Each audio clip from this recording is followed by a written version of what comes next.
I want to take you back 2,500 years to one of the best days in the entire history of the nation of Israel.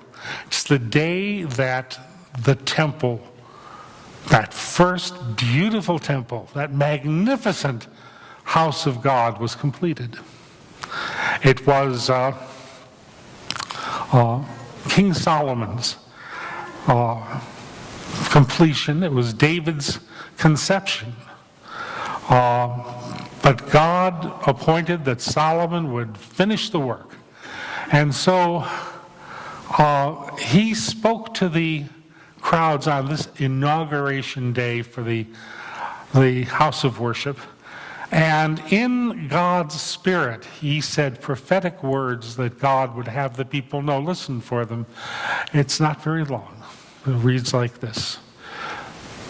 When Solomon had finished the temple of the Lord and the royal palace, and had succeeded in carrying out all he had in mind to do in the temple of the Lord and in his own palace.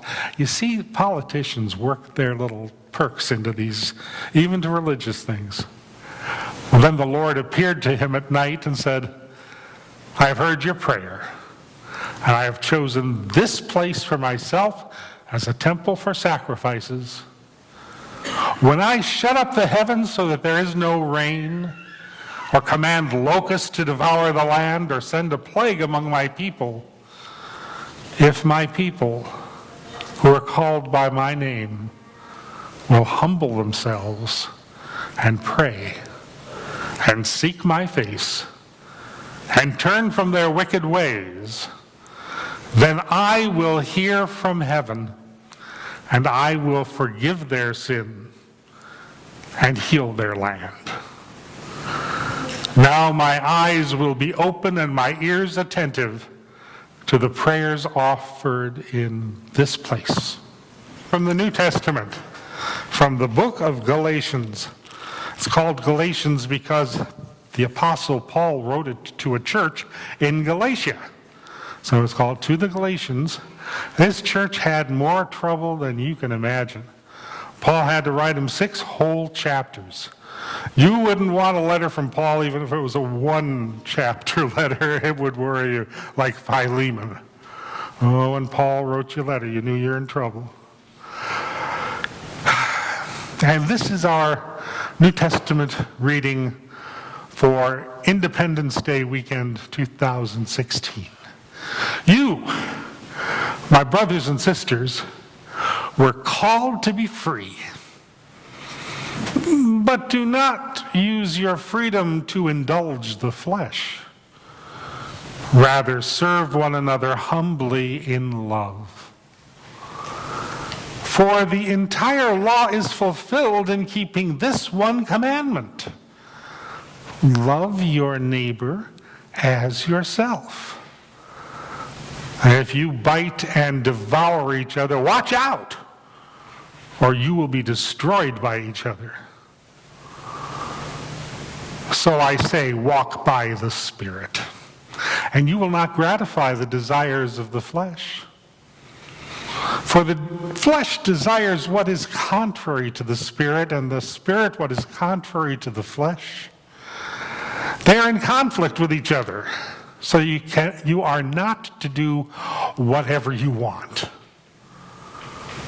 But if you are led by the Spirit, you are not under the law.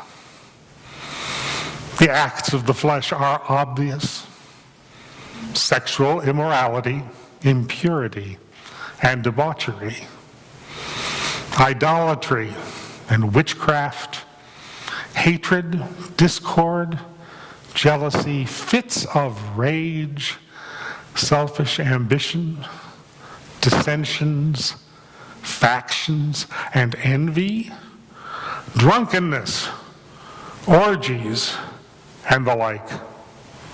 I warn you, as I did before, that those who live like this will not inherit the kingdom of God.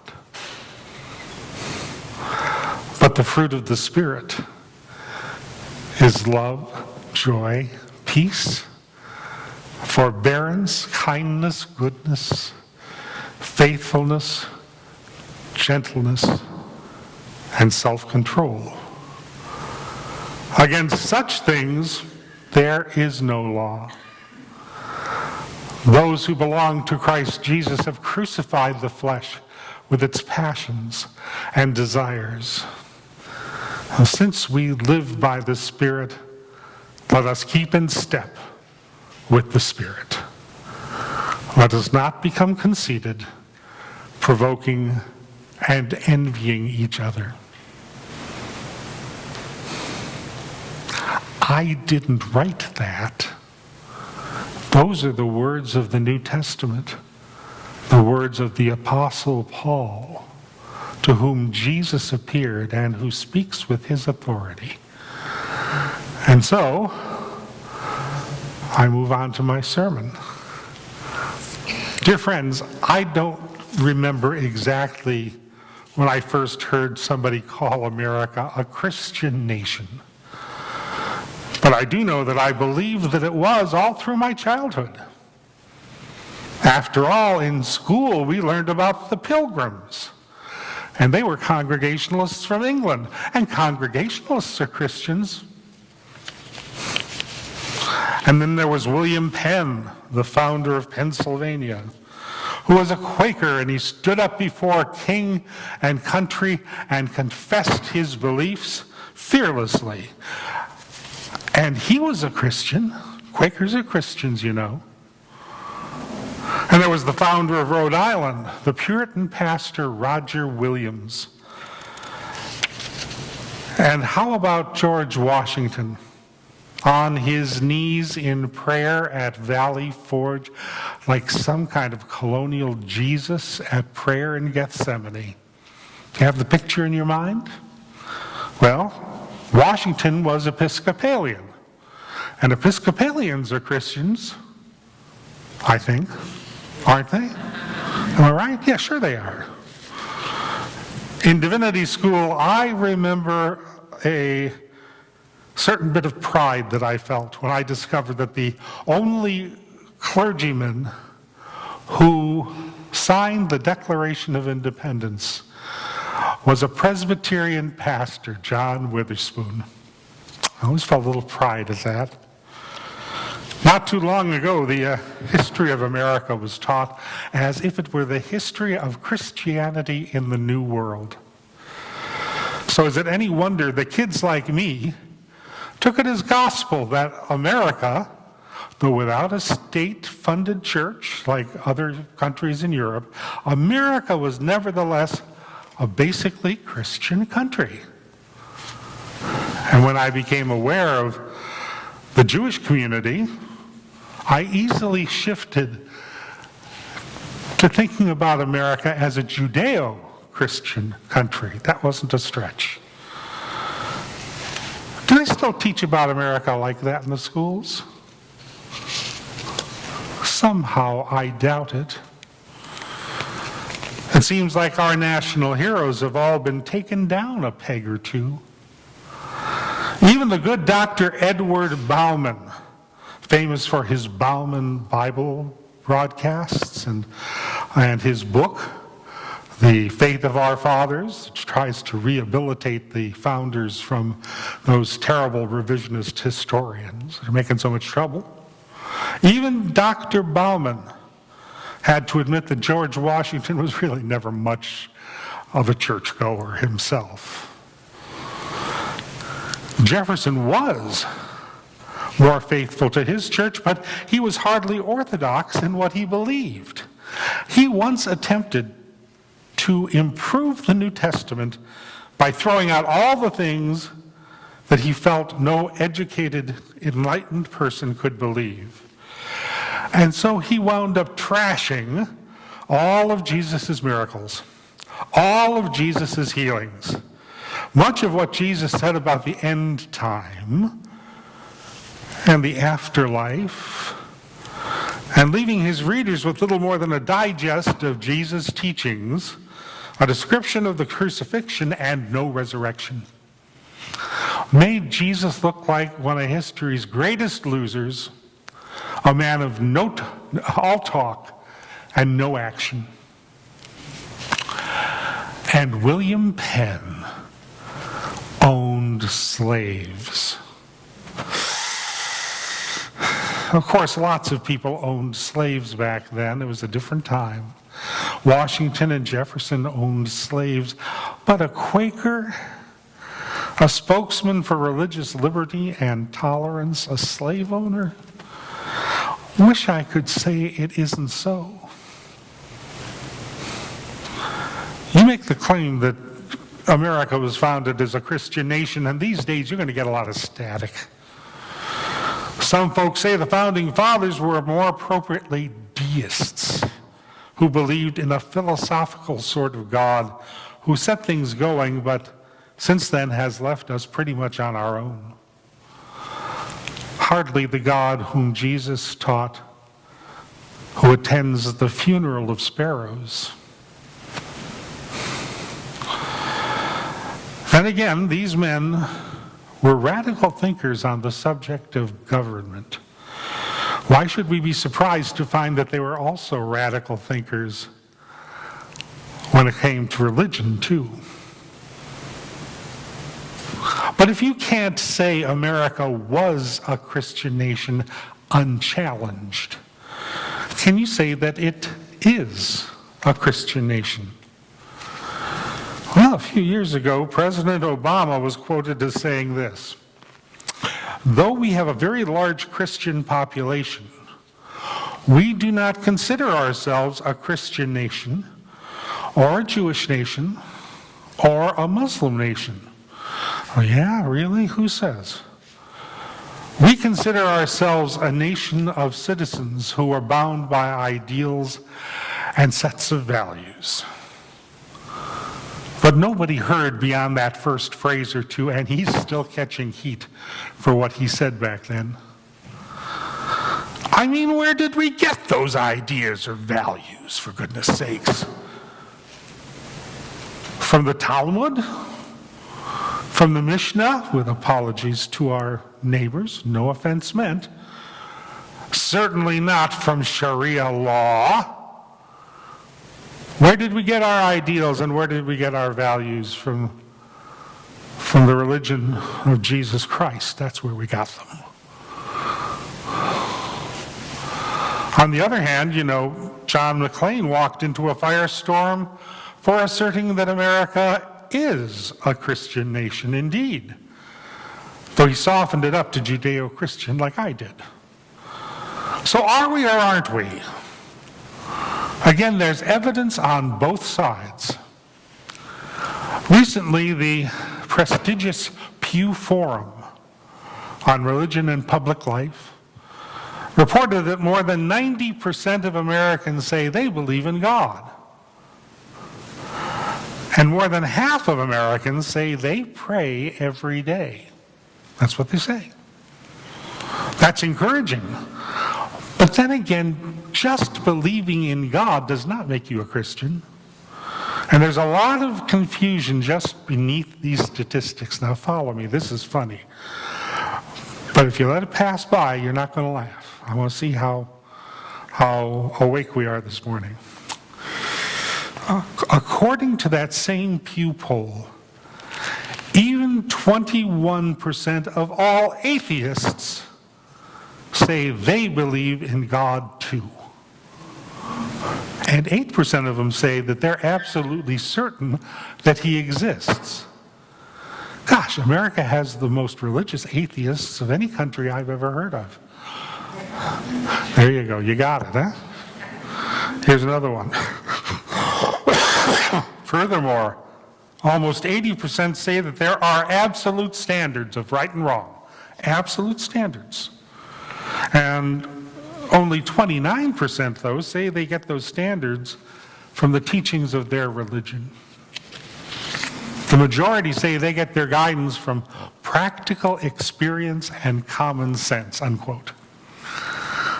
Those of us who think we know a thing or three about human nature hear people say that, and we say to ourselves, be afraid, be very afraid. Common sense and our own experience. Pardon me. I believe that there's an easier way to tell whether America is a Christian nation today. And that's by going to the Bible to find out. Now, the Bible never uses the word America and never mentions the United States. But it knows something about being a Christian. And if its standards apply to individuals, why wouldn't those standards apply to groups of individuals? The Apostle Paul in Galatians lists 13 sinful works of the flesh. Let's put them back up on the wall, shall we? Let's put them back on the screen, those naughty works of the flesh. Take a look at them again. Sexual immorality, impurity and debauchery, idolatry and witchcraft, hatred, discord, jealousy. This is kind of something for everybody, doesn't it? Fits of rage, selfish ambition, dissensions, factions, and envy, drunkenness, orgies, and the like. Now, let's just keep that up there for a minute, okay? Now, if you want to know whether America is a Christian nation, let's compare our country with this list. When you think about America's, say, social life, compare it to a list like this. How do we measure up, do you think? And when it comes to our civic life, this is an election year, for goodness sakes. Should be easy. How does that do compared to the ideals of the flesh? The things that Christians aren't supposed to be doing. How about our cultural life, God help us? How does that compare? Now, if Christians aren't supposed to be doing these things, aren't groups of Christians not supposed to be doing these things too? I ask you now. But then Paul had a second list. Let's put that up on the screen too. Let's take a look at that second list. At 22, the fruits of the Spirit are love, joy, peace, forbearance, kindness, goodness, faithfulness, gentleness, and self-control. Now let's think back on those dimensions of America's life. How does America measure up to these ideals and standards?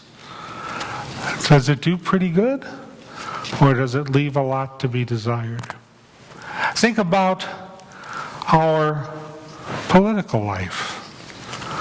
How does that measure up to these things which Christians are supposed to do, and therefore groups of Christians should be expected to exhibit as well?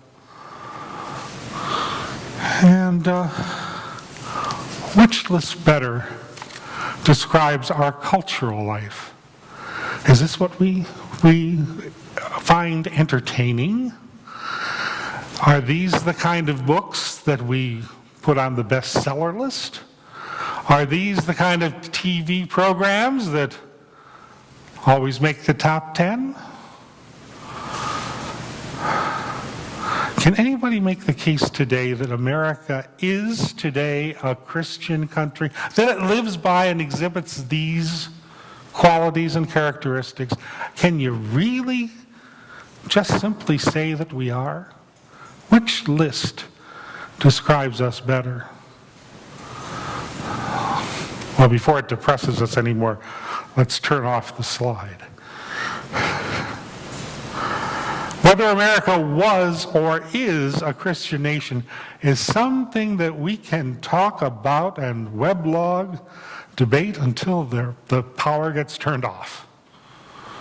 But I have a different thought to share with you today. I say it doesn't really matter whether America was in the past or even is today a Christian nation. What if what really matters is whether America will ever become a Christian nation? and increasingly live up to those qualities that mark a Christian person or a Christian people? What if that's the real question today? Not where we've been or even where we are, but where we're going as a people. What direction will we take? Toward the Spirit or toward the flesh? They say that there was a story about a man who was in a terrible car crash. And he came to with 3 questions that he wanted answered. Number 1, what happened? Number 2, where am I? And number 3, what am I doing in this handbasket?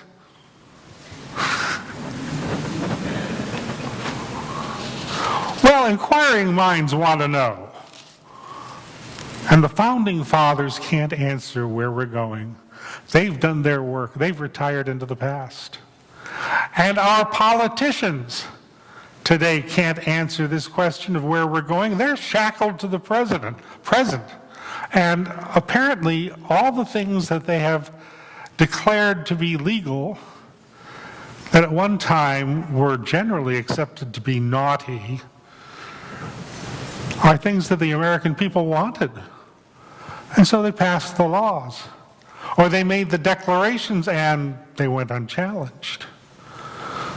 So if you can't get it from the past, and you can't get it from our present leadership, who are you going to get it from? Who's going to show the leadership that will decide whether America remains a Christian nation or not? You know what I want to say? The responsibility lies with you and you and you and 6 people in this section and everybody sitting over here and over there and me. Now look, either it's going to happen because we become better, more committed, more faithful Christian people, or nobody else is going to do it for us. I have learned in my ministry that one of the reasons that, I guess I got to count myself in here, one of the reasons our children are less likely to be church-going people than we are is that we didn't spend enough time setting a good example for them when they were young. Maybe it was because we didn't disciple them. We didn't make Christians of our own children. And now we wonder where they are on a Sunday morning. I'll tell you where my brother is. My brother goes to church. He says, I attend St. Mattress of the Springs. St. Mattress. He says, I attend religiously. I wouldn't miss a Sunday. Lord, I don't know what to do with him. But maybe our grandchildren have a different chance at this. Maybe they can learn more from our example than maybe we were taught by our parents. We got to do better. We've got to do better. Either we lead the lives of the nation that we want to live in and we want to become, or at best, America just stays where it is. At best, it just stays where it is. Well, if we live lives of love and joy and peace and kindness and gentleness and all those wonderful things that end in self-control, which is usually the one place where we all trip up first, is that God puts a restriction on something that we want to do, and so we're immediately an exception, and we just pass on that little part of the Christian way, and before you know it, you're passing on lots of part of the Christian way. Or we hold ourselves to those ideals and values which are said to be foundational to this country. We become loving people, and we become caring people, or more caring people, more loving people. Excuse me for selling the Christian short. I need to become more loving and caring myself, more generous. Oh, I could work on that. I'm not supposed to tell you those things about me. I'm asking you to think about you. Faster than you can say Nielsen ratings, I'll bet you that an emphasis, a revival, if you will, of those kind of commitments, we're going to filter themselves up. Heck, they're going to probably gush like Old Faithful into the boardrooms of the folks who decide what America watches and reads and listens to and what we're expected to laugh at or be entertained by or care about or accept as normal. The shapers of our national tastes and morals and mores. Because there's more preaching being done on a simple episode of some primetime sitcom than on all the religious programming aired all the rest of the week. Want to play a part in making America a Christian nation? Then commit or recommit yourself to all those things that make for a Christian identity and a Christian style of life. Recommit yourself to Jesus Christ as your Lord and your Savior. Let Him recreate you into a person of love and joy and peace and gentleness and faithfulness and self-control. Make yourself more self-controlled than you are today. Are you quick to anger? Turn the heat down a bit. You could try that today. Wouldn't hurt. And you distance yourself a little more from those other things that Paul had on that first list. You know what your favorites are. I don't have to tell you. I won't tell you what my favorites are. And then you come to his house, and you come to his table as often as you possibly can, and you feed upon him in your heart by faith. And as you become a better Christian, and we become better Christians together, we can't help but find that we're making our country a better Christian nation too. It wasn't up to them. It wasn't up to them. It's up to us. It's up to us. Amen.